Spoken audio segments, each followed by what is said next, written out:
Guess what, guys? Clerics and bards got a new spirit guardians that's really strong in the new Forgotten Realms book. The emanation is 60 feet. This is what 60 feet looks like. Holy moly! There's a lot of spirit guardians like spells lately. There's another one in this very book. But this one's like the Chernobyl disaster. Welcome to Pack Tactics, where we flood the battlefield with radiation. Dirge, available to bards and clerics. Action cast, concentration 1 minute. Deathly power fills a 60-foot emanation, originating from you for the duration. When you cast this spell, you designate creatures to be unaffected by it. Any other creature can't regain HP while in the emanation. Whenever the emanation enters a creature's space, and whenever a creature enters the emanation or ends its turn there, the creature makes a constitution saving throw. On a failed save, the creature takes 3d10 necrotic damage, and has the prone condition. On a successful save, the creature takes half as much damage and its speed is halved. A creature makes a save only once per turn. It's not once per round, by the way. I know there's more to the spell, but let's deal with this junk first. Kobold, why is it an enchantment spell and not necromancy? I don't know. That is kind of weird, huh? Anyways, con save that does 3d10 damage. Spirit Guardians does 68 damage cast at this level with a wisdom save. To give you the exact DPR, Spirit Guardians does 21.6 DPR, while Dirge does 12.37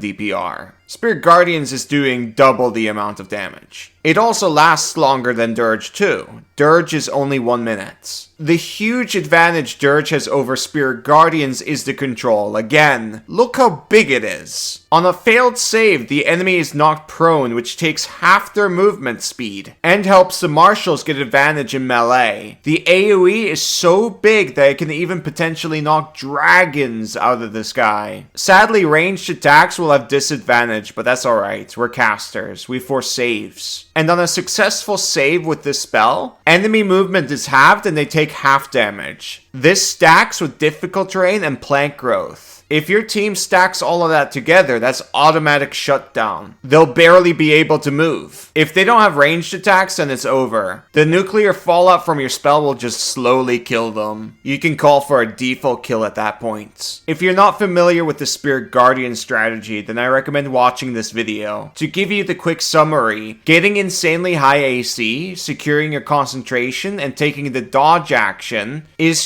huge if you're in melee range with this spell. You'll take less hits, which means less damage, and there's less concentration saves to be made. But be warned though, you're currently in tier 3 play. The dodge action is not that good against CR 10 or higher monsters, and Blade Ward was sadly nerfed. It no longer gives you resistance against bludgeoning, piercing, and slashing damage. So you do need to think about your movement more. Good thing this is a 60-foot emanation, am I right? If you're fighting somebody with ranged attacks from 60 feet away, making yourself drop prone might be a good idea. You can do that off your turn, by the way. Ranged attacks will have disadvantage against you. Maybe that will force the ranged guy to dash into melee. That's gonna take a while because their movement speed is halved, and on a failed save they'll drop prone from time to time. When you have charging enemies like that, walking backwards is also a really strong strategy. This spell is definitely one of the best kiting spells in the game. If your team is good at walking backwards, that could cause some default kills in theory. This is a really good spell, guys. Kobold, does this spell go around corners? No. You can double trigger this spell in one round, but that's harder to do with this big of a spell. Spirit Guardians is way better at doing that, and it does a ton more damage. Especially with the Kobold and Gator dice. That's right. These little optimizers are crazy demolitions. They'll always give you big numbers when you nuke the battlefield. And people die. Gator, you gotta control the demon in you. We're already scaring the Redditors by covering a powerful spell. Let's not scare everybody away. Whoopsie daisy. Guys, if you give us shinies, we'll hand you shinies back. Yay! Well, that's if we reach that stretch goal. We're pretty close. These are inspiration coins, by the way. There's a kobold on one side and a gator on the other. Heads or tails? Kobold or gator? Seriously though, the Kickstarter is ending very soon, in like 3-4 days. So if you guys are interested in getting some cool dice, you should ride your Phantom Steeds over to the Kickstarter. Link in the description. TikTok, TikTok, time's running out. Back to the video. Gator, you asked which spell is better. Let's first just finish everything. We haven't even talked about the second half of the spell. For those that don't know about this book, there's a new spell casting mechanic where you can cast a spell together with your team to make said spell bigger or have massive range and so on. It's the biggest power creep to ever come to the game. It's utter madness to me. I can't believe it's official. If you want to know more about circle casting, check out this video. This spell has an add-on bonus to it if you circle cast it. It says casting this as a circle spell requires a minimum of 2 secondary casters. If the spell is cast as a circle spell, its duration becomes concentration up to 10 minutes. A creature that fails its save against the spell's effect also gains 1 exhaustion level. While the creature has exhaustion levels, finishing a long rest neither restores lost hit points nor reduces the creature's exhaustion level. When the spell is cast, each secondary caster must expend a level 4+ spell slot. Otherwise, the spell fails. In optimized games, everyone plays a full caster, so getting the team to circle cast this to make it last 8 hours and 10 minutes